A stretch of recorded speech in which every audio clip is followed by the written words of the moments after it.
ton expérience de mort imminente. Est-ce que tu peux Mmh. nous parler de, du coup, comment tu l'as vécu? Qu'est-ce qui s'est passé exactement? Je pense que c'est l'amour maternel, cet amour inconditionnel qui a fait qu'on me l'a accordé. Et avant l'opération, j'étais d'un calme olympien. Je vois leur vie passer, je ressens aussi bien leur douleur physique que leur douleur morale comme si c'était moi. Quand on décède, il y a un seul moment qui est douloureux, c'est quand on doit partir, c'est quand on laisse les nôtres. Et aujourd'hui, mon handicap est devenu ma force. Si moi j'y suis arrivée, tout le monde peut y arriver. Bonjour à tous et bienvenue sur la chaîne Gaïa Méditation TV. Je suis Romain Clément et je suis ravi de vous retrouver pour une nouvelle émission sur un thème passionnant, le thème des expériences de mort imminente. Et pour cela, on va accueillir une femme que j'ai eu l'occasion de rencontrer à Biarritz lors d'un événement particulier où elle a fait une démonstration de certaines capacités, des capacités qu'elle a acquis, qu'elle a d'un seul coup, peut-être retrouvée même suite à une expérience de mort imminente qu'elle a vécue, en 2013. Cette personne, c'est Janelly Garel, Janelly médium, sur les réseaux, Janelly, kinésiologue également, et elle va nous parler de son expérience de mort imminente, de comment elle a vécu cette expérience et comment toutes ses capacités sont arrivées par la suite, ses capacités à la fois de magnétisme et de médiumnité. On accueille tout de suite Janelly. Bonjour Janelly, comment vas-tu? Bonjour, très bien. Je suis vraiment ravi de te retrouver pour cette émission.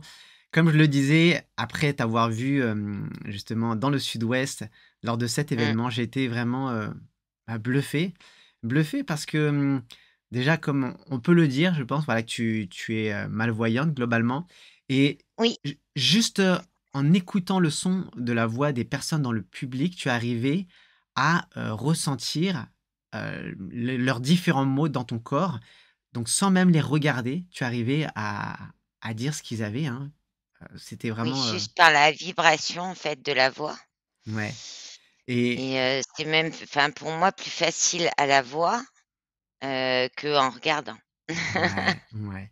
Bon, c'est pour Voilà. ça d'ailleurs, j'en profite tout de suite pour faire une petite annonce. On va en profiter, justement, parce que on va te retrouver le vendredi 17 janvier à Oui, 20h30 pour un atelier ensemble où tu feras exactement, en fait, ce que tu as fait justement en présentiel dans le sud-ouest avec toutes les personnes, qui participeront, et derrière tu leur donneras des clés justement pour, a va améliorer leurs aller mieux. conditions, pour aller mieux, hein, globalement.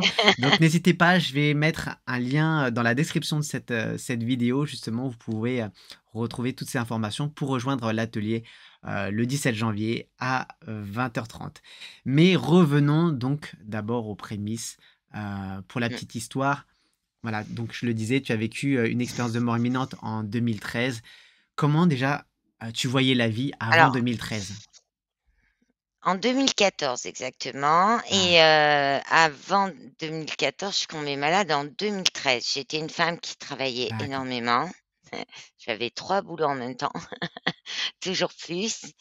Voilà, j'étais dans le courant de la vie. Je me posais pas de questions et en fait, je crois que je l'ai senti parce que j'ai dit, comme ils trouvaient pas ce que j'avais, que j'étais branchée à l'hôpital en permanence, j'ai dit, que j'allais mourir et donc je suis allée voir des gros pontes à Bordeaux et cetera et ces gens-là, ils ont fait, des examens plus approfondis et se sont rendus compte, que j'avais un rein, malade de naissance et qu'il fallait m'enlever en urgence. Alors que j'avais un dossier pour dire: «J'ai accouché de mon enfant avec, rein droit unique». Alors je savais pas où était passé le gauche, je me posais pas trop de questions, mais bon, du coup, on a dû m'enlever un rein en urgence et je n'étais plus au poids, quoi. Voilà, D'accord. mais je l'ai senti. Je sais pas, c'est bizarre, on le sent, je pense. Mmh. Et avant l'opération, j'étais d'un calme olympien. J'ai été, même avant, d'être opérée, j'ai vu le chirurgien, je l'ai trouvé un peu fatigou. Alors je lui ai dit: «Mais si vous voulez, on peut attendre le lendemain. Moi, j'ai tout le temps au point où j'en suis». Et lui, il me dit: «Ben, non, non, on va y aller», voilà. Et donc, ça a été parti. On m'a opérée, Ouais voilà. et à ce moment jusque-là donc tu voyais la vie comment? Ouais, je sais que tu l'as dit, tu étais vraiment porté sur ton travail, sur tout ça, mais est-ce que déjà tu avais une ouverture spirituelle particulière? Alors oui, depuis l'enfance. D'accord. Parce que moi, depuis l'enfance, je voyais, ben, ce qu'aujourd'hui on appelle les guides ou maris ou voilà. Et donc aux aux grandes dames de mes parents et de ma famille, je voulais être bonne sœur. D'accord. Et voilà, et je dessinais que des bonnes sœurs, tout le temps. Et je priais tous les soirs et je parlais avec des êtres qui n'étaient pas visibles, voilà. Et donc oui, j'étais différente, je dessinais beaucoup, donc beaucoup de choses finalement. Quand j'ai retrouvé mes dessins après, je disais: «Beh, c'était très spirituel en fait, ce que je dessinais déjà». Et là, j'avais, ce qui est marrant, hein, parce que je suis malvoyante de naissance, mais je l'ai appris, beaucoup plus tard. Ce qui est fou, c'est que j'arrivais à dessiner des dessins aussi, précis. Pour Mmh. quelqu'un de soi-disant de malvoyante de naissance, c'est fou, Ouais. j'avais un coup de crayon, Donc, et ouais. puis on pouvait me parler, je dessinais quoi, je sortais plus de mon dessin. Tu avais Voilà. déjà des Donc capacités présentes en fait, hein, ouais, à différents niveaux, des capacités artistiques. Forcément, qui dit artistique dit déjà que tu avais une bonne connexion, j'allais dire à tout cet invisible parce qu'on vient puiser notre inspiration quelque part. Et derrière donc ton expérience de mort imminente, est-ce que tu peux mmh. nous parler de du coup, comment tu l'as vécu? Qu'est-ce qui s'est passé exactement? Alors, au départ, je l'ai vécu, enfin tout simplement, je pense qu'on s'en rend pas compte tout de suite en fait. Moi, j'ai été opérée, je me suis réveillée donc en là on me dit de donc j'étais en salle d'opération, hein, et on me dit de penser à un truc sympa, moi je pense à l'océan et puis là plus rien et je me réveille et en fait au lieu d'avoir mal parce qu'on m'a opérée par, le haut, hein, voilà, j'avais mal là, mais très mal en fait et toutes les infirmières étaient après moi: c'est vous», donc je me trouvais, je dis: «Qu'est-ce que j'ai?» J'ai vu le chirurgien, je dis: «Qu'est-ce que j'ai? Pourquoi j'ai pas mal là, mais j'ai très mal là?» Et en fait, il fallait que je marche, donc moi je fais ce qu'on me dit, hein, je marche et du coup, à un moment donné, je crois le chirurgien et il me dit: «Mais vous respirez mal, ça fait longtemps que vous respirez comme ça?» Et je dis: «Bah, depuis que vous m'avez opéré quoi». Mmh. Et là, on m'a descendue en cardio en urgence, donc je voyais par les infirmières, tout ça, qu'il y avait quelque chose qui n'allait pas. Mais moi, j'avais quand même signé ne pas réanimer, donc ils allaient pas le faire. Ouais, Je voulais pas être réanimée d'accord. et donc en fait, par la suite, les premiers trucs, hein, beh, déjà, c'est la douleur, mais une douleur, que je souhaite pas à mon pire ennemi. J'ai pas d'ennemi, mais que je souhaite à personne. C'était extrêmement violent ce retour au corps. C'était des douleurs, je sais pas, incommensurables où j'avais des décharges électriques dans le corps. C'était, et je me rappelais quand même, hein, de là-haut, de je savais qu'il m'était arrivé quelque chose et la première chose que j'ai dit à ma mère, c'est: «C'est trop dur, je veux remourir». Parce que j'avais trop D'accord, mal. d'accord. C'était excessif. Moi, je pesais quand même 36 kilos à l'époque. J'avais des les bras mes bras, c'était mes jambes, c'était dur. Tout était dur, Ouais, voilà et après, ça a été, beh, j'étais bizarre, je ressentais les choses différemment. J'avais, des alertes, mais des fortes alertes qui étaient pas très normales. Heu, j'avais un pote qui avait mal au dos. Il vient à la maison, je lui tiens la main, il reçoit une décharge électrique dans le dos, il a plus jamais mal au dos. ouais.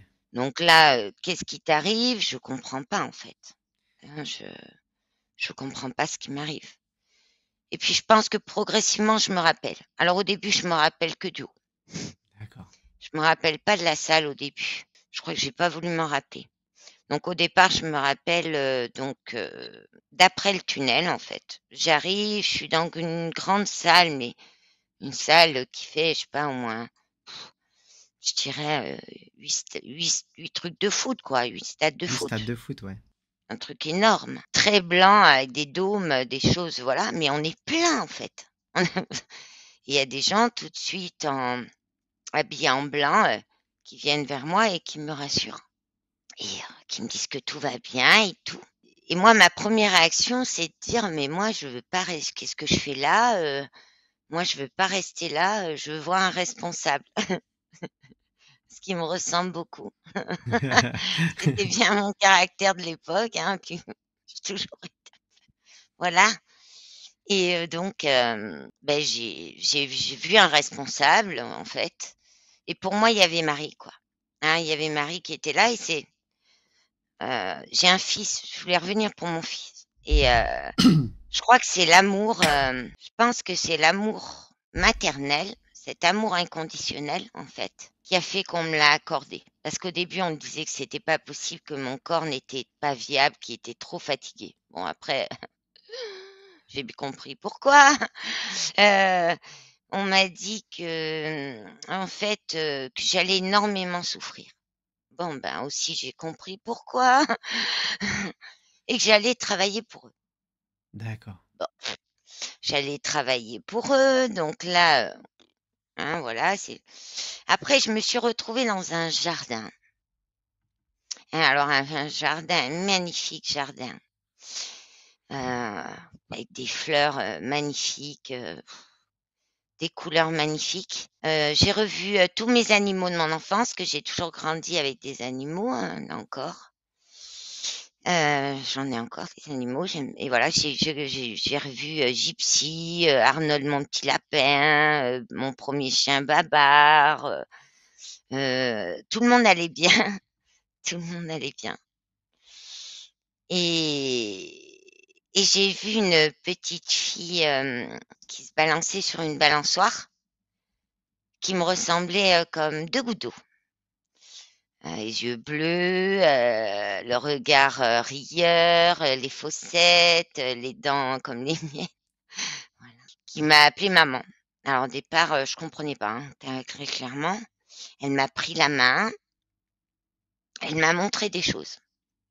Elle prenait les fleurs dans ses mains et elle poussait et elle dégageait un amour, infini et j'étais très bien avec elle et elle m'a dit, une phrase, elle m'a dit: «Maman, tu m'as oubliée».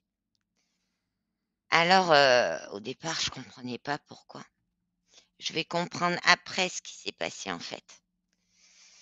Parce qu'en fait,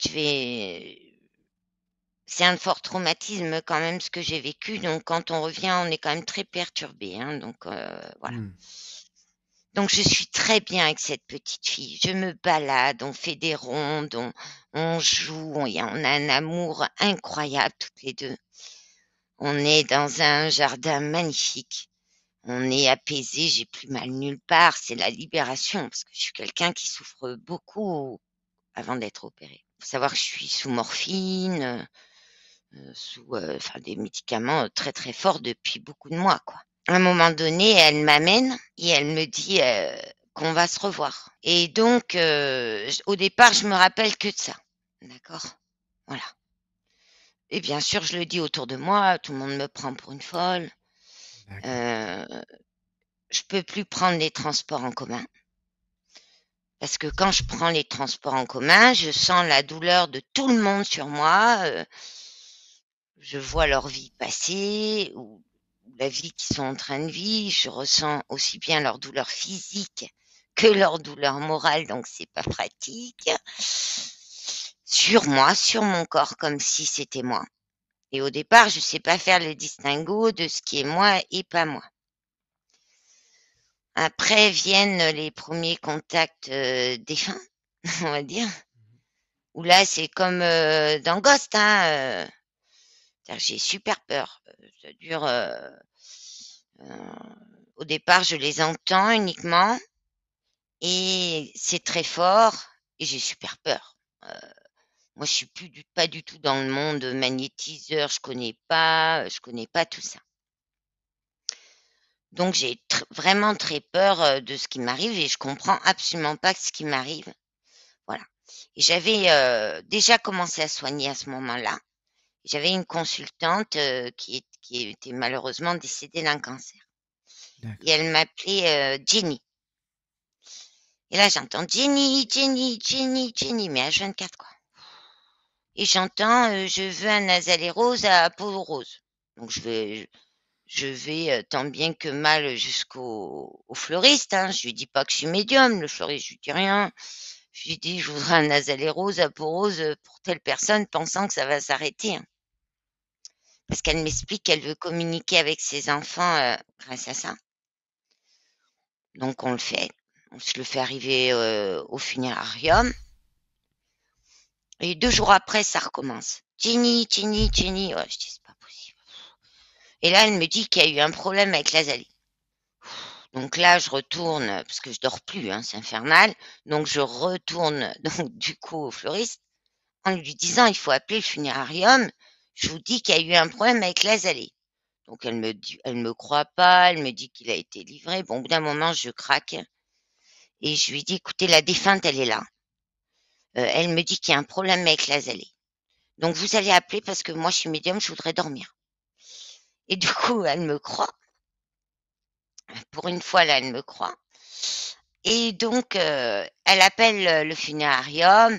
Et là, ben, effectivement, l'Azalée était restée dehors et avait donc gelé. D'accord. Et donc là, ouf, ça a été réglé. Ouf, voilà, ça a été réglé. Ouf, ça s'est arrêté, quoi. Voilà.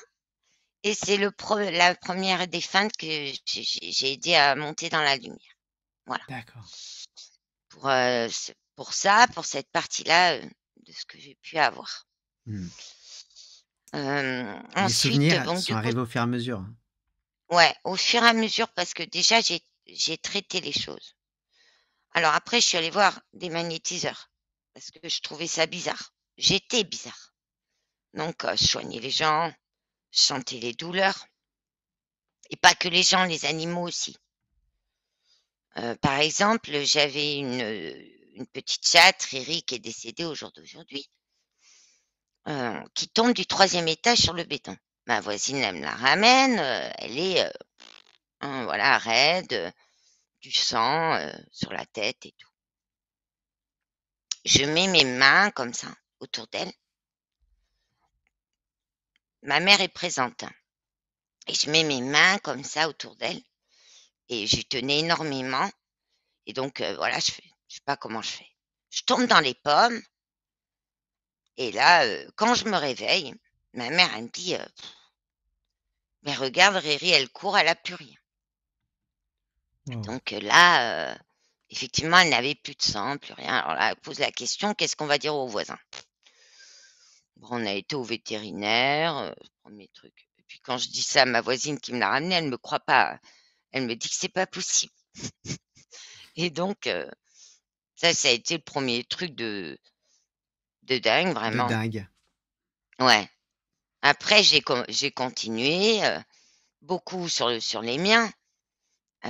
Voilà, quand mon fils avait mal quelque part, quand ma mère avait mal quelque part, ou j'ai plus mal, mais je savais, et tout ce qu'on m'a expliqué de comment on faisait, tout ça, ça correspond pas à moi ce que je fais. Parce que moi, ce que je fais, c'est je visualise dans ma tête, je ressens le mal sur moi. Donc en fait, je sais qu'il y a un petit truc qui va pas à cet endroit-là. Je le visualise en fait. C'est vraiment, ça part de la visualisation du problème. Je sais ce qu'il faut faire pour l'enlever et je le fais. Mais je peux très bien le faire sans toucher la personne. D'accord. Voilà. Et quand la douleur part sur moi, c'est qu'elle est partie sur l'autre personne. C'est bizarre, hein? D'accord. Voilà. Alors ça, c'est pas pratique dans la vie privée. Ah merde. Voilà. Ouais, Parce que tant que j'ai pas soigné la personne dans la vie privée, j'ai tout le temps mal. ouais. Et C'est puis ça, c'est pas que pour les douleurs, c'est moral. C'est aussi, comment dire, émotionnel, tout ça. euh, l'émotionnel, mais c'est pas que ça, c'est les énergies. Ouais. Les énergies basses, je peux pas les énergies basses, par exemple. J'ai le cœur, il me brûle. Euh, Ce qui est dingue, c'est que tu arrives à faire la distinction quand même entre, tu l'as dit tout à l'heure, le fait que tu aies, beaucoup de douleurs dans le corps aussi, de manière générale, et que tu arrives à faire la distinction avec les douleurs, des autres personnes, en fait, que tu ressens d'un seul coup. Alors moi, j'ai beaucoup travaillé sur moi quand même, j'ai fait beaucoup de diplômes, hein, parce que j'ai eu très peur de moi-même. Voilà. Donc aujourd'hui, je n'ai plus de douleur Ah, c'est du beau. tout. Super. Je ressens plus, de douleur. Voilà. J'en ai aucune. Voilà. J'avais un pied beau, je suis née les pieds beaux. Il a été redressé, comme quoi le travail sur soi, ça fonctionne. Exactement. Il y a encore 5 ans, je marchais avec une canne, je ne marche plus avec 2 cannes. Ouais. Voilà. Je vois, je sais pas comment, mais je vois très bien, je j'ai pas de canne blanche, tu m'as vu, hein, voilà. Ouais. Bon, je vois quand même, voilà, je vis en autonomie totale, voilà. Donc, mais je sais que c'est pas moi que je ressens, parce que je sais que c'est l'autre et il y a Mmh. pas un bouton que j'active et que je désactive. Ouais. C'est comme ça. Et des fois, même quand on prend rendez-vous avec moi, c'est souvent que les gens ils me disent ça. Heu, D'ailleurs, j'ai beaucoup de gens qui m'ont appelé suite, ne serait-ce qu'à l'interview, que j'ai eue avec, Philippe Ferrer. Avec Philippe. Voilà, voilà. Où là, ils m'ont dit: «Les gens, on vous a appelé». Ben déjà, on se sentait mieux, alors moi, je déroule, hein, il y a ça, il y a ça, il y a ça, il y a ça, il y a ça, tac, tac, tac et en fonction, je vais poser mon rendez-vous dans la journée de Ouais. ce qu'il y a à faire. J'essaye de faire au mieux, voilà, que la personne soit rapidement bien et tout. Parce que je peux pas tout faire en même temps. Quand il y a beaucoup de douleurs à enlever, de choses à enlever, qu'il y a tous les méridiens à remettre, tous les chakras à remettre, ça fait énorme. Voilà. Ouais. Donc je place, là, il me faut 2 heures, quoi. Je vais pas faire ça, voilà. Et donc, parce que les méridiens, ils se bloquent pas pour rien, donc on fait un peu de MDR pour changer sa façon de vivre, et cetera. Voilà, donc je pratique beaucoup de choses. Et donc, j'ai fait des études de kinésiologie. Et en kinésiologie, on fait les retours en arrière. Et là, ben, retour en arrière, je suis avec un pote super d'ailleurs que je le remercie Frédéric, qui a été super, je le remercie beaucoup, qui me fait mon retour en arrière. Et il me dit: «On doit s'arrêter à tes 40 ans». Alors là, j'ai à peine eu le temps de le dire, hein. Appelle un prof, c'est mon EMI, j'y étais. Donc, moi, je suis repartie. Eux, c'est pas ça qu'ils ont vu, hein. Eux, ils ont vu une fille, sur, une table de soins et le corps, il faisait ça. D'accord. C'est-à-dire qu'eux, ils ont vu des shockings, voilà. Quelqu'un qui était pas du tout là, hein, ils arrivaient plus à me remettre dans mon état, à me faire revenir, hein. Et Mmh. puis ils étaient quand même 4, ils y arrivaient pas. Et là, du coup, je me suis retrouvée dans la salle d'opération et c'est là que j'ai vu. D'accord. Donc là, j'étais dans la salle d'opération, donc j'ai vu la salle d'opération. Je me suis vue. Alors c'est pas un moment, que j'ai kiffé, hein, franchement. Je pense que d'ailleurs pour tous les défunts, ça doit être pareil, on n'aime pas se voir mal comme ça. Et donc moi, j'ai rapidement voulu sortir de là, hein, voilà. Donc j'ai traversé un mur, je me rappelle l'avoir fait. Mmh. Je me rappelle marcher le long des couloirs, voilà. Je me rappelle monter des ascenseurs. Ascenseur, je me rappelle, comme si je marchais alors que je marche pas, hein, Ouais. en réalité, hein. Forcément. Tu Et prends là, plus je vite. vais voir ma mère. Alors ma mère, elle aurait pu être n'importe où parce que l'opération a quand même duré 7 heures. Donc ma mère aurait pu être n'importe où. Elle aurait pu être, je sais pas, elle aurait pu être, par exemple, à l'extérieur, parce que c'est très long. Et je suis devant elle, devant le fauteuil et je vois ma maman. Alors faut savoir que ma maman et moi, on s'aime beaucoup, voilà, on est petits doigts de la main serrés depuis toujours. Et ce jour-là, il y a pas mon fils, hein, il est pas présent. Donc j'essaye de faire un bisou à ma maman et puis je vois bien que c'est pas possible. Elle me voit pas, elle dort, elle me le calcule pas, j'ai beau lui parler, voilà, et je peux pas lui faire un bisou. D'accord. Et derrière moi, il y a une lumière qui arrive, une énorme lumière, tu vois? Voilà. Et j'entends, donc la voix d'une femme qui me dit, «Il faut y aller maintenant». Et donc moi, je ne veux pas y aller. Je veux vraiment pas y aller, quoi. Et alors, je veux pas y aller parce qu'il y a pas mon fils et que je peux pas dire au revoir à mon fils. Donc, et là, je pleure. C'est le moment, je pense, qui est de l'attachement qui est le plus dur. Donc, c'est un moment, même quand je repars, je sais pas si tu ressens, j'ai Si, beaucoup si. d'émotions parce que c'est un moment très difficile de l'EMI. En fait, quand on décède, il y a un seul moment qui est douloureux. C'est quand on doit partir, c'est quand on laisse les nôtres. C'est pour ça que si j'ai un message à donner aux gens, c'est dites aux vôtres de partir quand d'y aller, que vous allez aller bien, en fait. Parce que c'est très dur, en fait. Nous, on sent la lumière. On est dans la lumière, on est dans un amour infini, dans cette lumière-là. Et en fait, on veut pas vous laisser. Et donc, comme on veut pas vous laisser, et on a à ce moment-là une tristesse, mais qui est, je sais pas comment expliquer. J'étais en sanglots, en larmes. Et bien après, ça s'arrête. Et c'est là, je me mets dans la lumière. Parce qu'on me dit qu'elle va partir. Donc c'est où je monte maintenant, ou je monte pas. Et donc j'y vais. D'accord. Et c'est là, et là je pars. Et là, je n'ai plus du tout aucune douleur physique, rien. Enfin, je suis dans un amour infini, quoi. Et je rayonne l'amour, j'ai une vision des choses qui n'est plus du tout la même. Je suis face à des êtres là-haut qui sont quand même hyper évolués. Ils ont des technologies. Moi, j'ai vu des choses, c'est des technologies, mais c'est super évolué. On n'a pas ça encore ici, quoi. Ça ressemble à quoi à C'est, peu près? je dirais que la médecine actuelle, la chirurgie astrale, hein, Ouais. ce qu'on est en train de faire actuellement, c'est ce qui se rapproche le plus de ce qu'ils font. Mmh. Hein, là, je pense qu'on est en train de toucher du doigt ce qui se fait dans l'autre dimension. Ouais. Voilà. Et ils ressemblent à quoi ces êtres, pour toi, dans ton expérience quand tu le vis? Alors, dans mon expérience, bon, ils sont tous en blanc, mais ils sont rayonnants de couleurs. Ils ont une aura qui est comme des arcs-en-ciel, quoi. D'accord. Et ils sont d'une infinie, d'une infinie bonté, mais vraiment. Euh, c'est comme si, alors ces êtres-là, c'est eux qui nous accueillent. Mais pour moi, il y a aussi des scientifiques, des êtres beaucoup plus évolués, D'accord. qui sont, et on dirait c'est les chercheurs, quoi. C'est vraiment des technologies, c'est, enfin, moi, de mon ressenti, hein.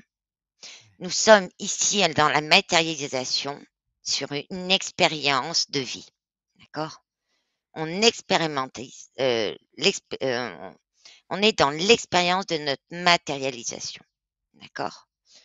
Donc, on fait l'expérience de la chair, voilà. Mais notre demeure, notre maison, c'est pas celle-là. Donc, en fait, on a un corps de chair qui nous est donné, qui nous est voilà, octroyé, qui lui a ses limites, mais nous, c'est marrant parce que même moi, hein, on va chercher, on n'aime pas les rides, on n'aime pas, voilà, nous les bonnes femmes, enfin tout le monde n'aime pas vieillir, bon voilà. Mais en fait, on est immortels. Nous sommes tous des êtres très évolués. Et on dirait qu'en changeant en ayant finalement, parce que l'espace-temps est un leurre, hein, pour moi, c'est une belle connerie. Il n'y a pas d'espace-temps. Et en fait, en changeant en fait d'espace-temps, on perd en vibration. On arrive sur des vibrations plus basses pour moi. Et, euh, et donc, du coup, comme on expérimente, pour moi, ici, tout se matérialise en fait. Donc là où tout se fait pour la pensée, on se parle par la pensée, l'amour et l'autre étant nous et l'autre, on est un, ça n'a rien à voir. On est une communauté, c'est vraiment quelque chose de, pour moi, de, voilà. Mais quand on arrive, en fait, dans la matérialisation ici, et c'est Matière. ça aussi qui est très dur dans la matière. Ce qui est très dur, en fait, dans l'expérience de la matière, c'est qu'on se retrouve seul. Mm. C'est la première chose. On se sent mais seul, alors que là-haut, on n'est pas, enfin, dans l'autre dimension, on n'est pas du tout seul. Et là, on est seul. On est seul face à ça. Et donc, moi, je traite ça, je l'ai traité parce que bon, j'avais pas vu l'autre côté, d'accord. Et puis je me rappelle aussi de cette petite fille, d'accord. Donc ça, je vais y revenir du coup, Ouais. parce que je vais aussi faire de l'hypnose. Je suis Miss Diplôme, hein, faut le savoir. Je vais aussi faire l'hypnose. Moi, je tiens mes patients, tout ce que je fais sur vous, je l'ai expérimenté sur moi, hein. Je crois que j'ai tout fait. Euh, j'ai absolument tout fait de tous les diplômes que j'ai faits, j'ai absolument tout fait, d'accord. Et donc, en fait, euh, on ne différencie pas pour moi la matière et l'être spirituel. Nous sommes un tout, d'accord. Sauf qu'on l'oublie quand on se matérialise sur le monde de la Ouais. matérialisation. D'accord? On Ouais. oublie qu'on est à la base, voilà. Je dirais que le Graal, il est là, c'est-à-dire que nous sommes le miracle, que nous avons oublié que nous étions un miracle, et que ici nous sommes dans un jeu et que nous avançons notre petit bonhomme. Alors moi, ça me fait rire souvent les ados que j'ai en cabinet, je leur dis, mais en fait, tu vois, quand ton petit bonhomme avec ta Game Boy, tu l'avances et tout, ben c'est pas ce petit bonhomme-là que tu avances. En fait, c'est celui aujourd'hui que tu avances. Donc Ouais. on est bien d'accord que si ton petit bonhomme, ton petit Mario, genre, hein, voilà, tu le fais tomber, ben, il tombe. Et ben dans cette vraie vie, c'est pareil, parce que on matérialise nos pensées, on matérialise absolument tout. Nos paroles prennent chair dans la chair, c'est vraiment, parce que du coup, j'ai étudié les écritures, enfin bon, je suis Ouais. devenue je suis devenue Une une assoiffée chercheuse, de. hein. Non, mais une chercheuse pour Ouais. comprendre, en fait, pour Oui. comprendre ce qui m'arrivait quand même, hein, parce Ouais, que ben c'est oui. un peu compliqué quand même d'un coup et aussi fort. Moi, je suis allée dans des soirées où j'avais 15 personnes et les 15 personnes, je pouvais leur dire ce qui est arrivé dans leur vie, ce qu'ils avaient, voilà, sans les connaître, quoi. Donc c'était quand même, même pour tout le monde, le jugement de l'autre, hein, parce que moi, j'étais pas du tout, j'ai vraiment changé.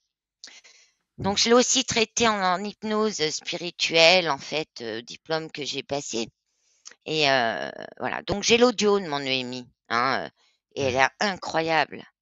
Et j'avais vu des gens disant: «Mais c'est quoi cette petite fille? Elle me parle tout le temps» et cetera. Mais en fait, c'est un déni que j'ai fait. Donc j'avais perdu une petite fille et j'avais fait un déni. D'accord. Voilà, et en fait, c'est voilà. Alors maintenant, eh bien, c'est devenu, on va dire, mon ange gardien Ton ange number gardien. one, voilà. On se parle tout le temps, c'est elle qui me donne des infos, voilà. Il n'y a pas qu'elle, hein. Si j'ai encore un peu de temps, j'aimerais bien aussi de parler de quelqu'un qui a changé Oui. ma vie aussi et voilà. Alors il s'appelle Ewen. D'accord. Alors Ewen, c'est Est-ce qu'elle a un un prénom d'abord, elle? ma fille, Ouais. elle Tu as dit s'appelle Rosemary, Rosemary. D'accord. Très bien. voilà. Enchanté, Rosemary, si tu es là. Elle est tout le temps là, Ouais, tout le hein. temps là, bien sûr. Ok. Elle est Et tout le temps là. excuse-moi de t'avoir interrompu. Du coup, ensuite, l'autre guide. L'autre guide, mon autre guide qui est tout le temps avec moi, il s'appelle Ewen. Alors, qui est Ewen? Ewen, c'est quelqu'un, c'est un consultant que j'ai eu qui m'a été amené, qui souffrait d'un cancer, cancer des os. Alors moi, je suis mutante, hein. Si je te donne ma maladie, je suis mutante du Péglias dans l'exome 2 du PRPH2, voilà. Tu m'as 3 au perdu. monde. Quand j'ai demandé aux gens si les autres allaient bien, on m'a répondu qu'on pouvait pas me dire. J'ai dit: «Bon, bah, écoutez, on verra».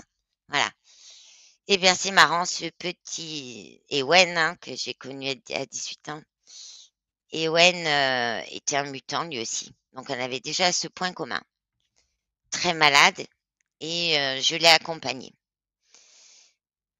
comme j'ai pu, hein. Alors au départ pour enlever le feu, parce évidemment, voilà. Et puis avec lui, j'ai fait un peu ma chercheuse, hein, on a compris que j'aime bien faire la chercheuse. Finalement, je suis très reliée à là-haut parce que là-haut, ils sont très, hein, enfin, dans l'autre dimension, ils sont très, vraiment, ils ont des technologies, c'est des chercheurs, quoi. Voilà. Et donc, Ewen, vous voyez, elle a un naturopathe. Voilà. Et ça devenait pour les parents, c'est le malheur dans le malheur, hein. C'est-à-dire, on a un enfant malade, on ne travaille plus, on l'accompagne partout et en plus on doit payer 900 € de naturopathe, de produits alimentaires, voilà. Et donc, c'est là que j'ai créé mon protocole sur le rééquilibrage, du microbiote intestinal, c'est pour Ewen. D'accord. Ewen qui est vraiment un ange, hein, je vous assure. Un ange, un ange, un ange. Et lui, je crois qu'il était né pour, nous montrer des chemins. Il est vraiment descendu, il était amené. J'ai eu du mal à l'accepter moi-même, hein, mais il devait repartir parce que c'est tellement un ange, hein, que voilà, voilà. Ouais. Et donc on fait faire une analyse il avait fait faire, donc des analyses du microbiome intestinal approfondies. Et moi, j'ai fait alors au départ, je voulais pas, voilà, donc je dis: «Bon, je vais faire des tests, voilà. Bon, je vais essayer de t'équilibrer le foie. Si on voit tu fais une prise de sang, si en kinésiologie, hein, si on voit que ça bouge, que les prises de sang sont meilleures, OK, on verra en arrêtant qu'un produit au départ». Voilà, on l'a D'accord. fait, ça a marché, voilà. Ensuite, voilà, donc du coup, je suis partie de ça et donc j'ai fait, un protocole, donc entier là-dessus, basé, sur, des bactéries, hein, genre, les bactéroïdetes, les firmicutes, les doréas, les brévibactères. Bon, moi, c'est des mots, Ouais, voilà, c'est ouais. des bactéries intestinales, on est bien d'accord? Voilà. Et donc, via le nerf vagal, d'accord, qui est la communication entre la commande et finalement notre cerveau, on arrive à les augmenter ou à les baisser. Ça marche réellement. Et dans le cas des WEN, en fait, les butyrates sont responsables. C'est les bactéries qui mangent le cancer avant qu'il arrive, hein, quand même, il faut le savoir, c'est très important, D'accord. les butyrates. Voilà. Donc comme ça, j'ai pu accompagner, Ewen. J'ai eu la chance parce que bon, j'ai su par la suite qu'on lui donnait, 6 mois. Il est resté parmi nous pendant 2 ans. D'accord. Bon, même moi, jusqu'alors, je n'avais pas, changé, voilà, mais c'était vraiment, c'était ADN, hein. On avait quand même on partait de très loin, hein, quand je l'ai eu, voilà. Donc il est parti, il est décédé. Ce jour-là, j'ai ma télé qui s'est allumée et Céline Dion qui a un vol au vol de Céline Dion qui est passé, sur ma télé. Je savais que c'était lui, j'ai fermé mon cabinet et j'ai accompagné les parents où j'ai eu, alors là, on va dire, ça a été, le premier où j'ai eu les contacts défunts les plus, à tout le monde. C'est-à-dire que même au funérarium, j'allais voir tout le monde, ses copains, tout le monde en fait je précise que je l'ai fait gratuitement. J'allais voir tout le monde pour donner tous les messages. Voilà. Et depuis, j'en ai tout le temps. Ouais. Alors, c'était un ado, hein, fan de voilà, alors c'est souvent, parce que sa mère a un beau sac, donc j'appelle sa maman pour lui dire, «Ewen adore ton nouveau sac», voilà. Heu, des choses comme ça, quoi. Voilà. Ouais. Et donc, un lien, du coup, d'amitié qui s'est lié avec la maman, la famille, hein, avec toute la famille et cetera, voilà. Et vraiment, beh, du coup, maintenant, je forme aussi là-dessus. Voilà. Je forme aussi en hypnose régressive. Mmh. En hypnose, j'en fais si je fais de la régressive, je fais aussi l'autre, hein. Ouais, oui. Et je fais plein de choses en hypnose, voilà. Heu, voilà, mais la formation, j'aime bien la faire. Alors je suis un peu pénible là-dessus, j'aime pas les groupes. J'aime bien qu'on prenne soin du formé et que les choses soient très, comment dire? Très précises. Je suis Mmh. quelqu'un d'assez, carré dans le boulot. J'aime bien, que ça soit, voilà, Beaucoup de rigueur, très rigoureuse. j'ai beaucoup de rigueur dans le boulot. Voilà. Ouais, C'est pour ça que super. de former, c'est tout ce que je Voilà. C'est magnifique justement ces récits, ces histoires, tout ce que tu as partagé par rapport à ton expérience de mort imminente, de voir également que toutes ces capacités à la fois de médiumnité, de magnétisme se sont développées à ce point-là. Moi vraiment, je le répète encore une fois, j'ai été bluffé. C'était vraiment exceptionnel ce que tu as fait dans la salle. Voilà, Merci. pour les personnes qui écoutent aujourd'hui, qui découvrent, c'est comme ça du tac au tac. Janelly passait d'une personne à l'autre sans même la regarder. Elle avait juste besoin d'entendre le son de la voix pour s'y connecter, hein, directement et Oui. boum, tu disais: «Alors là, je sens une douleur à la tête», la personne avait des migraines à répétition et cetera et tu lui disais la cause qui était parfois donc plus ou moins physique, mais des fois, physiologique et des fois émotionnelle et la personne Des fois, c'est confirmait derrière. émotionnel, oui. Tu as fait, Mmh. bon, je crois que tu as dû faire une dizaine de personnes, c'était du 10 sur 10, et voilà et c'est ce qui m'a donné, justement envie de déjà de que tu partages cette expérience, toute ton expérience de mort imminente, et également de proposer cet atelier qui aura lieu, je le répète encore une fois, le vendredi, 17 janvier, 2025 à 20h30 et vraiment n'hésitez pas à vous inscrire pour Oui, ça va être participer. bien. En fait, Jenelly, tu vas faire exactement la même chose, c'est ça, Ouais. hein? Et dans l'idée, tu me l'as dit toi, tu ça peut durer des heures, il y a pas de souci, tu adores faire ça. Oui, parce que ça me prend pas d'énergie du tout de faire ça. Pour moi, c'est très naturel, en fait. Je suis Ouais. revenue avec ça et je le fais très naturellement. J'ai pas le bouton off et je le fais tout le temps. C'est mon quotidien. Par exemple, même à distance. Par exemple, mon tonton était tombé malade, alors j'appelle ma famille en mode affolé et je dis: «C'est le cœur, c'est les reins. Tonton, il y a un problème, c'est le cœur, c'est les reins» et j'arrive chez eux, je suis très affolée et en fin de compte, c'est ce qui va arriver, 6 mois après. Voilà. Mais il va bien. D'ailleurs, je passe D'accord. Noël avec lui. Voilà. C'est même j'arrive à prévenir de ce qui va se passer. Voilà. Mais c'est mon quotidien. Quand ma maman m'a quelque part, même là, quand je prends encore mes rendez-vous en mode, allô, hein, parce que ça j'aime bien, voilà. Donc allô, je dis bah, après j'y vais, je dis: «Voilà, il y a ça, il y a ça. Oh là là, vous avez mal là» et vraiment même quand je suis au téléphone, j'ai les douleurs de là où les gens ont mal et c'est marrant aussi parce que du coup, ça se voit sur la vidéo avec, Philippe Ferrer où Cyril a mal au cervical et j'en parle D'accord. sans sans dire que c'est Cyril, hein. Ouais. Voilà. Bah, merci en tout cas, encore une fois de plus. Je vous mets le lien pour participer à l'atelier en description de la vidéo. Et bien sûr, on va mettre tous les liens également pour retrouver Janelly sur ses réseaux sociaux, son site internet également. Pour tout ce qui est rendez-vous, je sais que voilà, tu as beaucoup de demandes, mais bon, n'hésitez pas Oui, à faire un tour quand même. Et on oui, espère en tout cas, Janelly aussi, comme tu disais, tu es resté caché pendant un moment avec, tous tes diplômes, tout ça, tout ce que tu as pu travailler pour comprendre ce qui t'était arrivé et aujourd'hui, voilà, tu as cette envie maintenant de ah bah, te c'est un présenter grand au bonheur monde. et j'ai adoré la scène et c'est vraiment pour moi, ça a été une révélation. Parce que moi, j'ai jamais je suis quand même différente aussi des autres médiums quand même, on peut le dire. Donc j'avais pas de classification. Donc c'est compliqué de voilà. Et là, ce qui est génial, c'est que ça a été une révélation pour moi et une révélation aussi qui fait tellement de bien aussi. Mmh. C'est-à-dire, d'être aimé comme on est, hein, ce qui c'est énorme d'être aimé, moi j'ai ressenti beaucoup d'amour du public et même les gens qui sont venus me prendre dans les bras et tout, c'était super franchement et de les voir rire, parce que bon, j'étais assez rigolote, mais ça en cabinet, il faut le savoir, je le suis en permanence, hein. C'est-à-dire c'est mon énergie, j'aime bien rigoler, Ouais. voilà et j'aime bien dédramatiser les trucs parce qu'il y a pas c'est pas de raison, rien n'est grave en fait. Quand on a compris le pourquoi du comment, tout s'arrange en fait. Voilà, on a le libre arbitre et le libre choix dans la matérialisation, on peut tout changer à tout moment et ça c'est génial. Et on peut changer même des choses graves. Donc c'est vraiment, moi des fois j'ai eu des mamies, elles sont arrivées avec une canne, elles sont reparties, elles pouvaient danser et tout et on dansait toutes les 2 et tout. La petite mamie, elle était trop contente, elle pouvait redanser, c'était voilà, donc c'est un plaisir et c'est vraiment un plaisir. Vous allez voir, je prends beaucoup de plaisir à faire ça maintenant, tout le temps. Bah, alors c'est mon quotidien, hein, tous les jours, ça redémarre, dès qu'on a fini cette interview.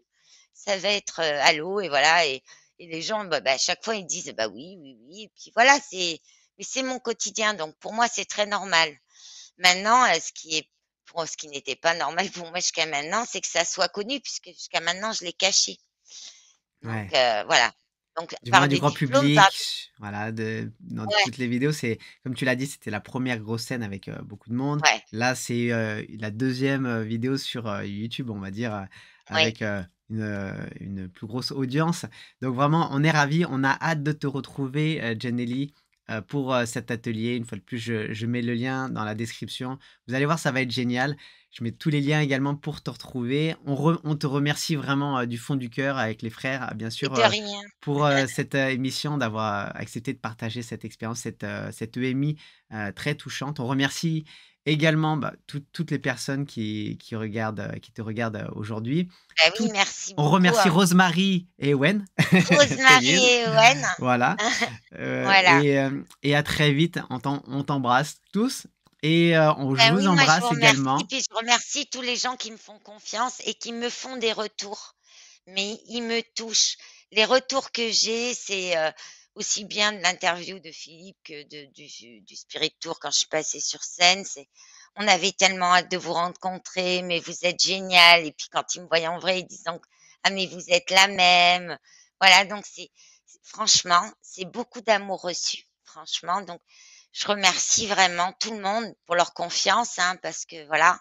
Et puis pour tous ces, oui, tout ce qu'ils me rendent, tout ce qu'ils me donnent, parce que ben moi, plus je reçois d'amour finalement, et ben plus mon énergie elle grandit et plus parce que c'est l'énergie, c'est de l'amour, hein, et plus je suis heureuse et plus ça me confirme en fait que j'ai bien fait eh ben de me montrer et puis voilà d'être de montrer au monde qu'on pouvait être différent parce que ça aussi hein, c'est aussi la différence c'est un atout hein, c'est pas un handicap voilà et c'est une personne qui a été mise en handicap qui le dit bien haut et fort d'accord je suis en handicap total et définitif d'accord par la sécu hein, j'ai dit je vais faire autre chose de ma vie donc j'ai fait autre chose de ma vie et aujourd'hui donc mon handicap est devenu ma force donc si moi j'y arrive si moi j'y suis arrivée, tout le monde peut y arriver.